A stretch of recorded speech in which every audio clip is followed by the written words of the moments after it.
So we are all familiar with databases like MySQL or Microsoft SQL Server. These fall under the category of Relational Database Management Systems or RDBMS, where data is stored much like a spreadsheet in rows and columns inside tables. These tables have a rigid structure, and we use a rather simple to understand interface called SQL to access or manipulate the data inside. RDBMS type of databases have been around for over 20 years now, so it's not anything new. Here's what a typical RDBMS like MySQL works like. You have tables with columns and rows. In this example, for instance, we have to fetch the phone number of a person by the name of Kevin Flynn. We can do so by using the SQL statement as shown here. The problem with RDBMS type of databases has to do with the data explosion that we are witnessing these days. Over the past 5 years, acquisition, processing, storage, and consumption of data has skyrocketed beyond our wildest imagination. Much of this is attributed to the fact that mobile is now at the forefront of the information revolution. There are millions of apps making billions of transactions to databases, storing, updating, and fetching data all the time. All of this has given rise to the term big data, which refers to storage and processing of extreme amounts of data. In a software as a service market, for instance, as the user base increases, so does the requirement for storing data. This is where a traditional database like MySQL can easily hit a brick wall. The rigid nature of RDBMS, coupled with the fact that it doesn't work well in a distributed environment, means that it is not exactly the best solution for handling extreme amounts of data. Additionally, data these days does not prefer being conformed into a fixed schema. And since an RDBMS requires you to have a fixed schema, it does not fit well into a flexible development environment. So, what is the solution? Well, there is no single solution, and the final practical solution is always a well-researched and experimented blend of various technologies that work for a given scenario. One of the best solutions out there is the new breed of NoSQL databases, out of which MongoDB shines like a bright star in the sky. Mongo, derived from the word humongous, is just that. It allows you to easily manage humongous amounts of data in a simple and efficient way. Instead of tables with rows and columns, MongoDB stores data in documents using key value pairs as shown here. This looks familiar, doesn't it? The format used by MongoDB to store is called BSON, which is similar to JSON and is used like JSON. But the real awesomeness is in the fact that MongoDB uses a flexible schema. Note the second and the third record have two different and unique key value pairs, one for the Skype ID and the other for the Twitter handle. These do not appear in the first and the last record. This means that we store what we want to store without worrying about a fixed table structure. If at any point my web application needs to store additional data for a user, I can do so directly, literally without making any changes to the structure or design of the database. I just add those new and extra key value pairs when storing data, and it just works naturally. In an RDBMS, it is a project and a mammoth task to modify an existing structure at a later stage in a production deployment, something that can potentially break a lot of things both in the database and in code.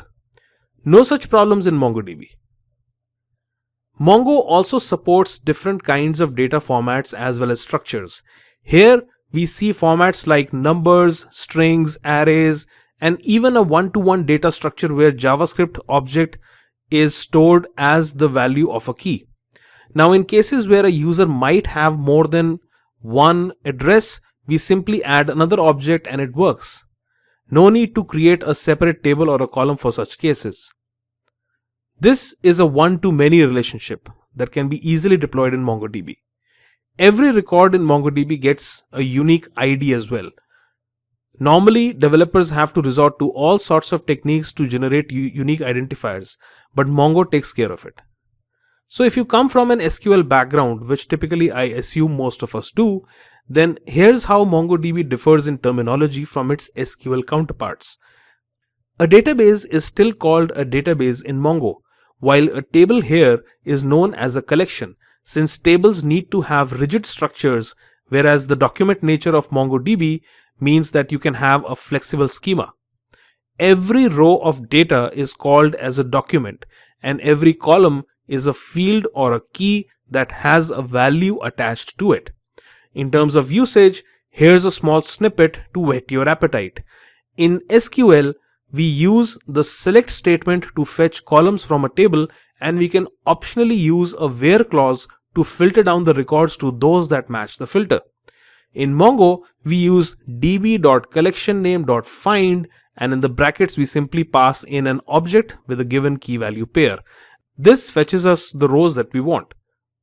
Pretty simple, huh? One of the biggest strengths of MongoDB is in its ability to scale.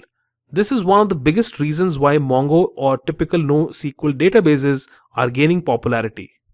In an RDBMS, scaling means upping the resources on the database server. In the case of MongoDB, when you need to scale, you simply add more servers. And you do not need supercomputer grade servers. These could be commodity machines. Through a process called sharding, MongoDB automatically distributes data across these machines to horizontally scale in an elegant and efficient manner. You can deploy MongoDB in one of two ways.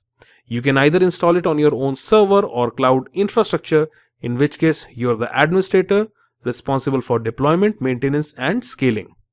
Many startups these days do not have the bandwidth to deploy an expert on database servers, which is why a new breed of service providers known as database as a service providers have made deploying MongoDB a breeze. Companies like MongoLab and Compose.io allow you to deploy a scalable MongoDB database in absolutely no time. In this course, we will take a practical approach to using MongoDB in our projects, and we will use the services of the awesome mongolab.com. Using MongoDB with any language or platform is done by way of a driver interface. So for instance, with Node.js, we require a driver which provides us with an interface to MongoDB from within our Node.js code. There are many Node.js MongoDB drivers available out there, and we will lock down on the best solution in our upcoming project called Chatcat. When you install MongoDB, you also get an interactive shell interface known as Mongo. This is based on the same V8 engine as Node.js, so it feels exactly like the Node REPL interface. The Mongo shell is handy for playing with the database.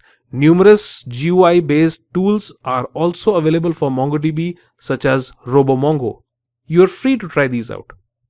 So what are the benefits of MongoDB?